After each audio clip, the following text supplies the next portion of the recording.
ಪೇಜಾವರ ಶ್ರೀಗಳು ಪ್ರತಿಕ್ರಿಯೆ ಕೊಟ್ಟಿದ್ದಾರೆ. ಇದನ್ನ ಅರಾಜಕತೆ ಅಂತ ಕರೀತಾರೆ. ಗಂಗಾವತಿಯಲ್ಲಿ ವಿಶ್ವಪ್ರಸನ್ನ ತೀರ್ಥ ಸ್ವಾಮೀಜಿ ಹೇಳಿಕೆ ಕೊಟ್ಟಿದ್ದಾರೆ. ಒಂದು ಕಡೆ ದೊಂಬಿ, ಮತ್ತೊಂದು ಕಡೆ ಪ್ರತೀಕಾರ. ಕ್ರಮ ಕೈಗೊಂಡ್ರೆ ಇಂತಹ ಅತಿರೇಕ ದೂರವಾಗುತ್ತೆ. ನಿವೃತ್ತ ಪೊಲೀಸ್ ಅಧಿಕಾರಿ ಹತ್ಯೆ, ಮಗುವಿನ ಮೇಲೆ ಅತ್ಯಾಚಾರ, ಈ ಹಿಂದೆ ನಡೆದಿರುವಂತಹ ಘಟನೆಯನ್ನ ಕೂಡ ಗಂಗಾವತಿಯಲ್ಲಿ ವಿಶ್ವಪ್ರಸನ್ನ ತೀರ್ಥ ಸ್ವಾಮೀಜಿ ನೆನಪಿಸಿಕೊಂಡಿದ್ದಾರೆ. ದಿನನಿತ್ಯ ಇಂತಹ ಘಟನೆಗಳು ನಡೀತಾ ಇದ್ದಾವೆ.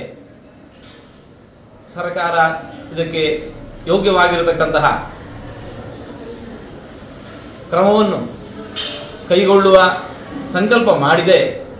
ಮುಂದಿನ ದಿನಗಳಲ್ಲಿ ಇಂತಹ ಅತಿರೇಕಗಳೆಲ್ಲ ದೂರ ಆಗ್ತವೆ ಅನ್ನುವಂತಹ ಭರವಸೆ ನಮಗೆ. ನ್ಯಾಯಾಂಗದ ಮೇಲೆ ಇರಬಹುದು ಅಥವಾ ಸರ್ಕಾರಗಳ ಮೇಲೆ ಪ್ರಾಯಶಃ ವಿಶ್ವಾಸವನ್ನು ಕಳ್ಕೊಂಡು ಪರಸ್ಪರ ಹೊಡೆದಾಡ್ಕೋತಾ ಇದ್ದಾರೆ. ಎಲ್ಲೋ ಒಂದು ದೊಂಬಿ ನಡೆಯುತ್ತೆ, ಅದಕ್ಕೆ ಪ್ರತೀಕಾರವಾಗಿ ಇನ್ನೊಂದು ಕಡೆ ನಡೆಯುತ್ತೆ. ಇದು ಸಾಲು ಸಾಲಾಗಿ ಮುನ್ನಡೆಯುತ್ತಾ ಇರುತ್ತೆ. ಇಂತಹ ಘಟನೆಗಳು ಯಾಕೆ ನಡೀತಾ ಅಂತಂದರೆ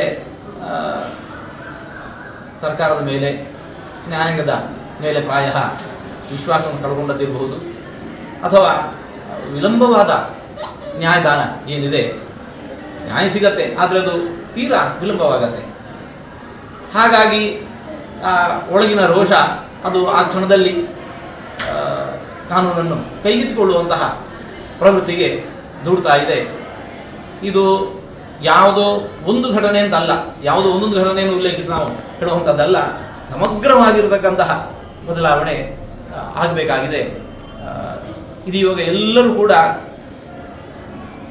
ಎಲ್ಲ ಅಂಗಗಳು, ನ್ಯಾಯಾಂಗ ಇರಬಹುದು, ಕಾರ್ಯಾಂಗ ಇರಬಹುದು, ಶಾಸಕಾಂಗ ಇರಬಹುದು, ಪತ್ರಿಕಾರಂಗವೂ ಸೇರಿಕೊಂಡು ಎಲ್ಲರೂ ಕೂಡ ಸಮಗ್ರದ ಒಂದು ಚಿಂತನೆ ನಡೆಸಿ ನಾವು ಮುಂದಿನ ನಮ್ಮ ದಿನಗಳು ಅದು ನೆಮ್ಮದಿ ಬದುಕನ್ನು ಸಾಗಿಸಬೇಕು ಅಂತಿದ್ದರೆ ಯಾವ ರೀತಿ ಎಲ್ಲರೂ ಕೂಡ ಕೈ ಜೋಡಿಸಿ ಕಾರ್ಯ ಮಾಡಬೇಕು ಅನ್ನೋದಕ್ಕೆ ಅಂತ ಚಿಂತನೆ ಮಾಡಲಿಕ್ಕೆ ಇದೊಂದು ಯುಕ್ತವಾದ ಕಾಲ ಅಂತ